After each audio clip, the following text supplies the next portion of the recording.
Johnny phone দিছে না? কিরে টাকা নেওয়ার সময় মনে থাকে আর দেওয়ার টাইমে মনে থাকে না না? আরে ভাই এই সপ্তাহে টাকাটা দিমু, একটু অপেক্ষা করো। হ্যাঁ আরে বেটা 3 মাস হয়ে গেছে গা, আর কতদিন অপেক্ষা করুম? আর অপেক্ষা করতে পারুম না। কবে টাকা দিবি ক? মাথা গাড়া খারাপ করিস না, ঠিক আছে? আরে ভাই কি কমু কও, 3টা গাছ আছিল কিস্তির যন্ত্রণায়, এই 3টা গাছ বন্ধ বেচে দিছি। যারা কিস্তি নিছে কিস্তির যে কি পেরেশানি ভাই, এই মানুষগুলোই বুঝে। জীবনে যত কিছু করবে ভাই, কোনো মানুষ যেন কিস্তি না নেয়। কিস্তির যন্ত্রণা ভয়াবহ যন্ত্রণা ভাই, জীবনটা একদম টানা টানা করে দিছে ভাই। আচ্ছা ভাই শোনো, তুমি তো আমার কাছে ভাই, তাই না? তুমি 2টা দিন অপেক্ষা করো, 2টা দিন পরে আমি টাকা গিয়ে তোমার বাড়িতে গিয়ে দিয়ে আসুম, ঠিক আছে ভাই? মনে থাকে জানো?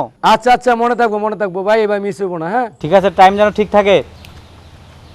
আরে কিস্তির যন্ত্রণায় বেটার টাকাটাও ঠিক মতো দিতে পারতাছি না, এরকম করলে তো মানুষের জীবনে টাকা দিব না।